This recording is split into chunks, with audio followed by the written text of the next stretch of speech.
Leitura do livro O Menino do Dedo Verde, de Maurice Druon, tradução de Marcos Barbosa, capítulo 1 a 5.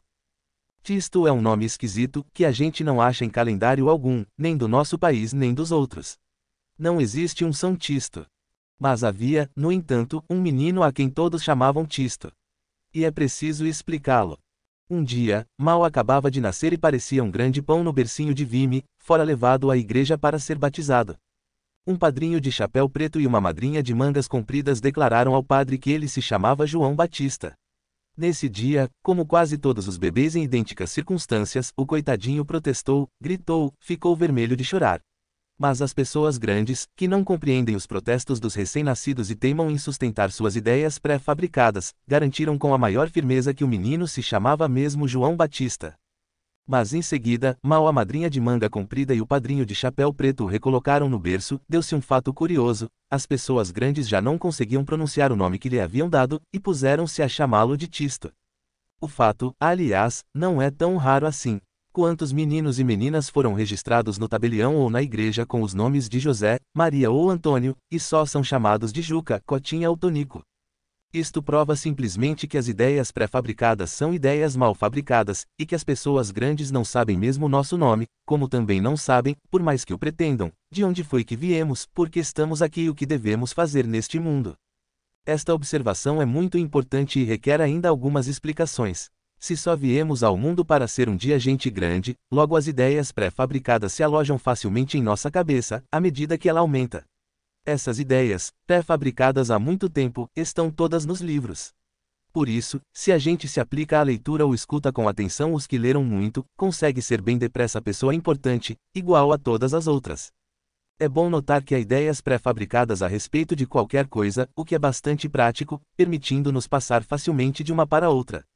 Mas, quando a gente veio à Terra com determinada missão, quando fomos encarregados de executar certa tarefa, as coisas já não são tão fáceis. As ideias pré-fabricadas, que os outros manejam tão bem, recusam-se a ficar em nossa cabeça, entram por um ouvido e saem pelo outro, e vão quebrar-se no chão. Causamos assim muitas surpresas. Primeiro, aos nossos pais. Depois, a todas as outras pessoas grandes, tão apegadas às suas benditas ideias. E foi justamente o que aconteceu com o garotinho, a quem chamaram Tisto sem consultá-lo. Os cabelos de Tisto eram louros e crespos na ponta, como raios de sol que terminassem num pequeno cacho ao tocar na terra. Tisto tinha grandes olhos azuis e faces rosadas e macias. Todo mundo o beijava. Porque as pessoas grandes, sobretudo de nariz grande, rugas na testa e cabelo no ouvido, estão sempre beijando as criancinhas de face macia e rosada. Eles dizem que as crianças gostam, e isto é outra das ideias que inventaram. Porque são eles, os grandes, que gostam, e as crianças de face macia e rosada são muito boazinhas em prestar-se a isso. Todo mundo que via Tisto exclamava: "Oh, que garoto bonito!" Mas Tisto não ficava vaidoso. A beleza lhe parecia uma coisa inteiramente natural, e até se surpreendia com o fato de todos os homens, todas as mulheres e todas as crianças não serem como seus pais e ele próprio. Porque os pais de Tisto, é bom dizer logo, eram também muito bonitos. Foi de tanto olhá-los que ele se habituou a pensar que o normal é ser bonito, enquanto a feiura lhe parecia uma exceção e mesmo uma injustiça. O pai de Tisto, que se chamava Senhor Papai, tinha os cabelos negros cuidadosamente fixados com brilhantina, era alto e se vestia com apuro, não se via grão de poeira na gola do seu paletó, e perfumava-se com água de colônia. Dona Mamãe, loura e leve, tinha as faces macias como a pele das flores, unhas vermelhas como pétalas de rosa, e espalhava em torno dela, quando saía do quarto, o perfume de um buquê. Realmente Tisto era um felizardo. Pois, além do Senhor Papai e de Dona Mamãe, inteiramente dele, podia servir-se ainda da imensa fortuna de ambos. Com efeito, o Senhor Papai e Dona Mamãe, como já perceberam, eram muito ricos. Habitavam numa casa esplêndida, de muitos andares, com pórtico, varanda, escadaria, escadinhas, altas janelas dispostas de 9 em 9, torrezinhas guarnecidas com chapéus pontudos, tudo isso dentro de um jardim maravilhoso. Em cada aposento da casa havia tapetes tão espessos e macios que a gente andava sem fazer barulho. Para brincar de esconder era ótimo, como também para correr descalço, coisa proibida, que fazia Dona Mamãe dizer: "Tisto, calce os chinelos, você vai se resfriar." Mas Tisto nunca se resfriou por causa dos tapetes. Havia também o corrimão da escada grande. Um corrimão em cobre, muito polido, imenso S maiúsculo que nascia nas alturas da casa e tombava como um relâmpago de ouro sobre a pele de urso do vestíbulo. Logo que se pilhava sozinho, Tisto montava no corrimão e deslizava vertiginosamente. Esse corrimão era o seu tobogã particular, o seu tapete voador, o seu caminho mágico, diariamente polido e lustrado com furioso ardor pelo criado Carolo. Pois o senhor papai e dona mamãe gostavam de tudo que brilha, e fazia-se grande esforço para que eles ficassem contentes. O cabeleireiro, graças à brilhantina de que já falamos, conseguira fazer da cabeleira do senhor papai um capacete de 1000 reflexos, que todo mundo admirava. Os sapatos do senhor papai eram tão bem engraxados, tão bem lustrados, que davam a impressão, quando ele andava, de irem chutando faíscas. As unhas cor-de-rosa de dona mamãe, polidas diariamente como o corrimão, brilhavam como 10 janelinhas ao levantar do sol. Em torno do pescoço, orelhas, pulsos e dedos de dona mamãe, cintilavam colares, brincos, pulseiras e anéis de pedras preciosas. Quando saía à noite, para teatro ou baile, as estrelas empalideciam. O criado Carolo, graças a um pó que inventara, tinha feito do corrimão a obra-prima que já sabemos. Servia-se do mesmo pó para lustrar as maçanetas das portas, os candelabros de prata, os lustres de cristal, bem como os saleiros, açucareiros e fivelas. Quanto aos 9 carros que dormiam na garagem, quase era preciso, para vê-los, colocar óculos escuros. Quando saíam juntos pela estrada e entravam pelas ruas, o povo parava nas calçadas. Era como se a galeria dos espelhos tivesse saído a passeio. Gente, é o Palácio de Versalhes, exclamavam os mais cultos. Os distraídos tiravam o chapéu, pensando tratar-se de um enterro. As vaidosas aproveitavam para contemplar-se nas portas e retocar a pintura. Na cavalariça, 9 cavalos lustrosos, cada qual mais belo que o outro. Aos domingos, quando havia visitas, instalavam os 9 no jardim, para ornamentar a paisagem. O negrão ficava sob a magnólia em companhia de sua mulher Belinha.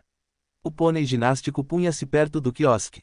Diante da casa, sobre a relva verde, alinhavam-se os 6 cavalos groselha, raça de cavalos vermelhos, extremamente raros, criados pelo senhor papai que muito se orgulhava deles.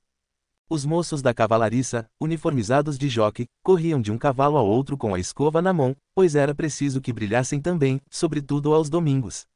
Meus cavalos devem ser como joias, dizia o senhor papai a seus jockeys. Mas esse homem, tão amigo do Fausto, era também um homem bom, e todos se esforçavam por obedecer.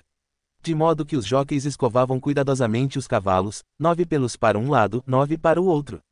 Tanto que as garupas dos cor-de-groselha davam a impressão de enormes rubis. As crinas e as caudas eram trançadas com papel prateado. Tisto adorava todos esses cavalos. De noite, sonhava que estava dormindo com eles na palha dourada da cavalariça. Durante o dia, ia a todo momento visitá-los. Quando comia chocolate, guardava cuidadosamente o papel prateado, que entregava ao jockey do pônei ginástico.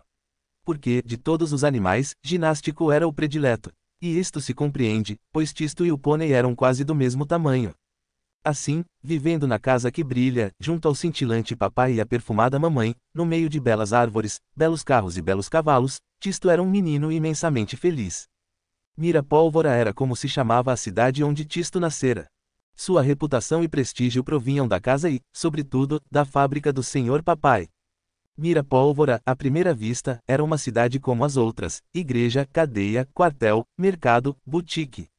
Mas essa cidade como as outras era conhecida no mundo inteiro. Porque era em Mirapólvora que o senhor papai fabricava canhões de todos os calibres, grandes ou pequenos, muito procurados. Canhões de bolso ou com rodas, para trens, aviões, tanques ou barcos, para atirar por cima das nuvens ou dentro d'água. Sem falar na variedade de ultraleves, para serem transportados a lombo de burro ou camelo nas regiões demasiado pedregosas, onde não se pode abrir estrada. Numa palavra, o senhor papai era negociante de canhões. Desde que se entendia por gente, Tisto ouvia repetirem: Tisto, meu filho, nosso negócio é excelente. Canhão não é como guarda-chuva, que ninguém quer comprar quando faz sol. Ou como chapéu de palha, que fica na vitrina quando chove. Canhão sempre se vende, seja qual for o tempo. Quando Tisto estava sem apetite, dona mamãe o levava à janela e mostrava de longe, bem no fundo do jardim, para lá do quiosque onde ficava o pônei ginástico, a monumental fábrica do senhor papai. Dona mamãe fazia Tisto contar as 9 imensas chaminés que lançavam fogo ao mesmo tempo, em seguida, trazia-o de volta ao prato, dizendo: tome sua sopa, Tisto, porque você precisa crescer. Um dia você será o dono de Mirapólvora. Fabricar canhões é muito cansativo, e não há lugar para maricas em nossa família. Ninguém tinha a menor dúvida, Tisto ficaria com o lugar do senhor papai na direção da fábrica, como este sucedera ao senhor vovô, de rosto emoldurado por uma barba brilhante e a mão sempre pousada numa carreta de canhão, suspenso à parede da sala num retrato a óleo. E Tisto, que era um bom menino, se esforçava por engolir a sopa de tapioca. Até os 8 anos, Tisto não soube o que era escola. Dona Mamãe, com efeito, tinha preferido começar em casa a instrução do filho, ensinando-lhe os rudimentos da leitura, da escrita e do cálculo. Os resultados, é preciso reconhecer, não eram maus. Graças a belas figuras compradas especialmente, a letra A se instalara na cabeça de Tisto sob a aparência de um asno, depois de uma andorinha, depois de uma águia. A letra B, sob a forma de uma bota, de uma bola, de um balão, etc. Quanto às contas, serviam-se de andorinhas pousadas nos fios dos postes.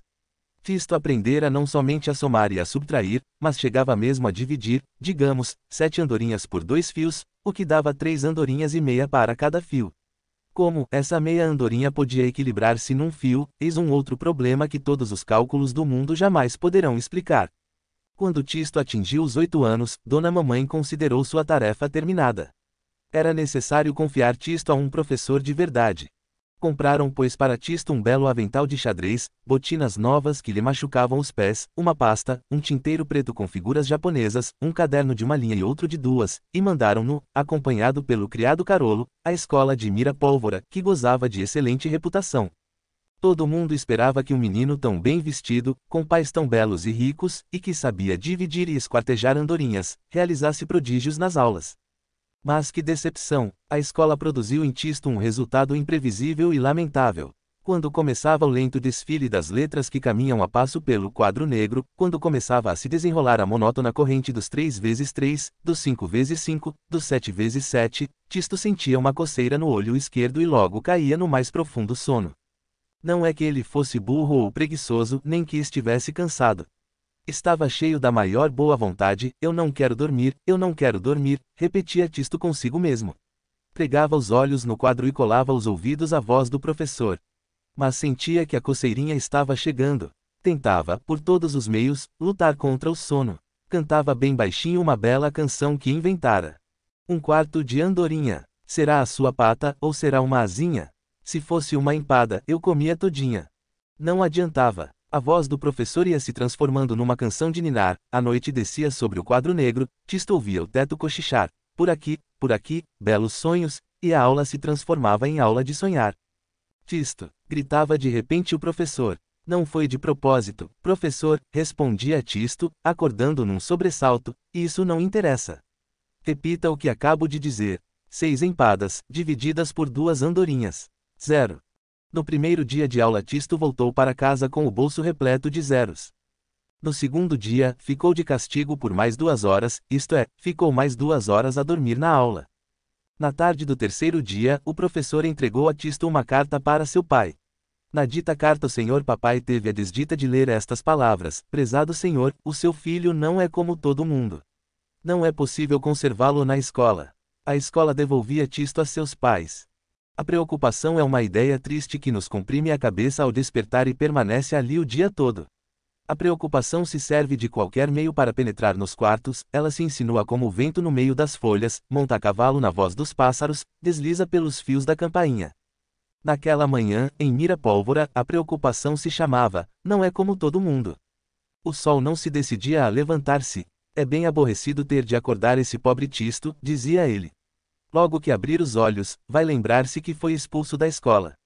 O sol pôs um abafador no seu dínamo e lançou uns raiozinhos de nada, embrulhados em bruma, o céu permaneceu cinzento em cima de Mira Pólvora. Mas a preocupação dispõe de outros recursos, dá sempre um jeito de chamar a atenção. Ela se infiltrou dessa vez, na grande sirene da fábrica. E todo mundo em casa ouviu a sirene gritar, não é como todo mundo. Tisto não é como todo mundo. Foi assim que a preocupação penetrou no quarto de Tisto. Que será de mim? Perguntou a si próprio, e afundou a cabeça no travesseiro, mas não conseguiu adormecer de novo. Era desesperador, reconheçamos, dormir tão bem na aula e tão mal na cama. Se a Amélia, a cozinheira, resmungava sozinha, acendendo o forno, como o nosso Tisto não é como todo mundo. E quem é que prova? Tem 2 braços, 2 pernas. O criado Carolo, polindo raivosamente o corrimão da escada, ficava repetindo: Tisto não ser como os outros. Carolo, fazemos questão de declarar, tinha um leve sotaque estrangeiro. Na cavalariça, os jóqueis cochichavam: não é como todo mundo, um garoto desses, como você engole essa? E como os cavalos participam das preocupações dos homens, até os puros sangue e groselha pareciam nervosos, batiam com as ferraduras, davam arrancos nas rédeas. 3 fios brancos apareceram de repente entre a crina da bonita. Só o pônei ginástico permanecia alheio a toda essa agitação e comia tranquilamente o seu feno, mostrando os seus belos dentes. Mas exceto esse pônei que bancava o indiferente, todo mundo perguntava o que ia ser de Tisto. E os que se faziam essa pergunta com aflição maior eram, é claro, os pais do menino. Diante do espelho, o senhor papai passava brilhantina no cabelo, mas sem nenhuma alegria, quase automaticamente. Eis um menino, pensava ele, que parece mais difícil de educar do que um canhão. Rosada entre os travesseiros rosados, Dona Mamãe deixou cair uma lágrima dentro do café com leite.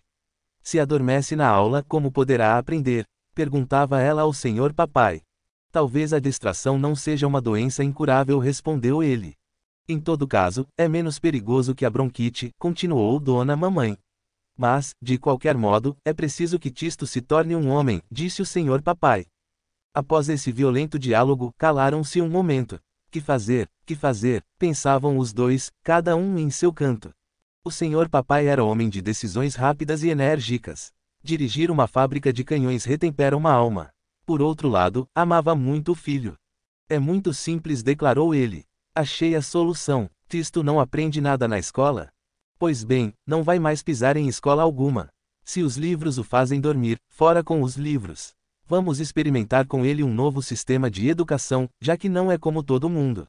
Ele aprenderá as coisas que deve saber, olhando-as com os próprios olhos.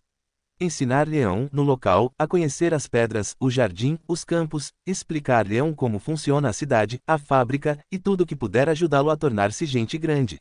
A vida, afinal, é a melhor escola que existe. Vamos ver o resultado. Dona Mamãe aprovou com entusiasmo a decisão do senhor papai. Quase lamentou não possuir outros filhos nos quais pudessem aplicar um sistema educativo tão sedutor. Para Tisto, adeus empadinhas comidas às pressas, pasta a carregar nas costas, carteira onde a cabeça tombava sozinha e punhados de zero a escorrerem do bolso. Começava uma vida nova, e o sol se pôs de novo a brilhar. A você que está ouvindo, deixe seus comentários por favor, e aguarde o restante do livro.